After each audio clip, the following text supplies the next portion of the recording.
The decision is that Cristiano Ronaldo is sent off. സ്വപ്നതുല്യമായ മുഹൂർത്തത്തിന് സാക്ഷിയാകുവാൻ കാത്തിരുന്ന ആരാധകരിൽ അയർലൻഡുമായുള്ള മത്സരത്തിലെ പരാജയത്തിന് ശേഷം ഒറ്റ ചോദ്യം മാത്രമേ ബാക്കിയുണ്ടായിരുന്നുള്ളൂ. റോണോ, നിങ്ങൾ എന്താണ് കാണിച്ചു വെച്ചതെന്ന്. ഇന്നത്തെ മത്സരം അവർക്ക് നിർണായകമാണ്. അതുകൊണ്ട് തന്നെ അവരുടെ ഹോം ഗ്രൗണ്ടിൽ ഞങ്ങൾക്കെതിരെ വലിയ സമ്മർദ്ദം തന്നെ സൃഷ്ടിക്കപ്പെടും. അവരുടെ പരിശീലകൻ താരങ്ങളിലും റഫറിമാരിലും അതേ സമ്മർദ്ദം ചെലുത്തും. അതിൻ്റെ ഫലം ഞങ്ങൾക്ക് ഗ്രൗണ്ടിൽ ഞങ്ങൾക്കെതിരെയുള്ള ഫിസിക്കൽ ഗെയിമിലൂടെ പുറത്തു വരിക തന്നെ ചെയ്യും. ഞാനും എൻ്റെ ടീമും ബുദ്ധിപൂർവ്വം അതിനെ കൈകാര്യം ചെയ്യുക തന്നെ ചെയ്യും. പ്രകോപനങ്ങളിൽ വഴങ്ങാതെ നല്ല കുട്ടിയായി ഈ മത്സരത്തിൽ 3 പോയിന്റുകൾ നേടാൻ ഞങ്ങൾ തയ്യാറെടുക്കുകയാണ്. മത്സരത്തിന് മുൻപുള്ള പ്രസ് കോൺഫറൻസിൽ ഇങ്ങനെ പറഞ്ഞ മനുഷ്യന് കളത്തിൽ അത് തുടരാനായില്ല എന്നതാണ് ഈ കഥയിലെ യാഥാർത്ഥ്യം.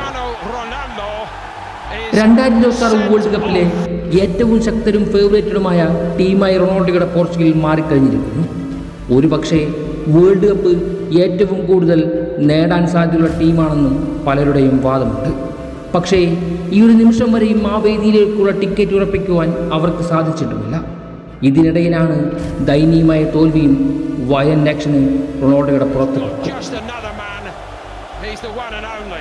പോർച്ചുഗലിന്റെ മണ്ണും മനസ്സുമായവൻ അവസാന കാലത്ത് ശാപം സ്വയം പിടിച്ചു വാങ്ങുന്നവനായി മാറുന്നു എന്നൊരു തോന്നലുണ്ട് അവർക്ക് പലർക്കും, കൂടെ ലോകത്തങ്ങോളമുള്ള റൊണാൾഡോ ആരാധകർക്കും.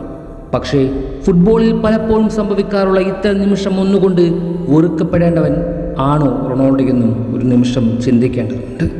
പക്ഷേ പ്രശ്നം അവിടെയൊന്നും ആയിരുന്നില്ലല്ലോ. ന്യായീകരിക്കുവാൻ സാധിക്കാത്ത ചിത്രങ്ങളിലുണ്ട് അയാളുടെ ആക്ഷനുകൾ മോശമായിരുന്നു എന്ന്.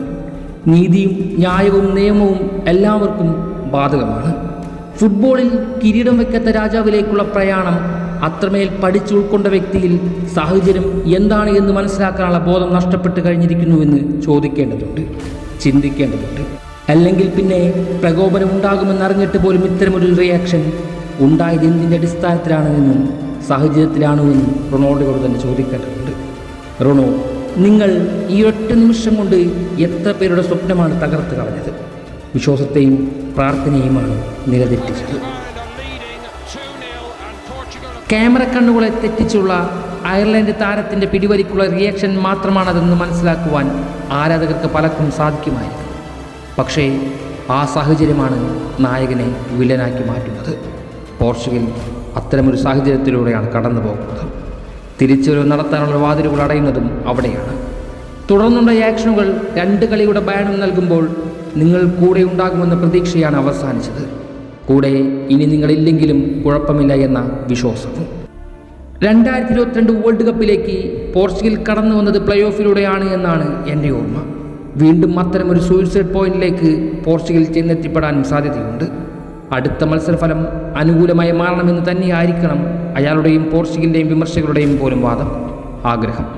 കാരണം അവസാന കാലത്ത് മെസ്സിയോ റൊണാൾഡോയോ ഇല്ലാത്ത ഒരു വേൾഡ് കപ്പ് കണ്ടു തീർക്കുവാൻ, അങ്ങനെ അവസാനിപ്പിക്കുവാൻ ഈ ഫുട്ബോൾ ലോകത്തിന് പോലും ആഗ്രഹമുണ്ടാവുകയില്ല.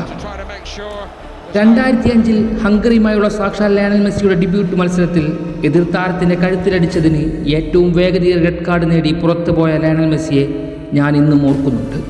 പക്ഷേ പിന്നീട് അയാൾ സൃഷ്ടിച്ച ചരിത്രങ്ങളെല്ലാം പഴയതെല്ലാം നിശബ്ദമാക്കി ഗ്രേറ്റസ്റ്റായി മാറുകയായിരുന്നു.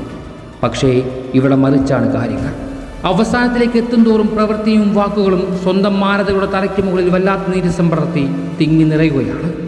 പക്ഷേ ഈ ഒറ്റ ആക്ട് കൊണ്ട് തകർന്നു വീഴുന്നതല്ല അയാൾ ഇന്നോളം ഉണ്ടാക്കിയതെന്ന് അവർക്കും പോർച്ചുഗൽ ആരാധകർക്കും അറിയാം.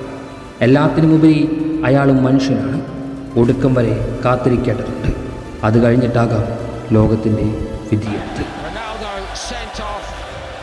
Portugal had claimed all the 3 points in stoppage time in October. Stoppage time is done and dusted here, and the Republic of Ireland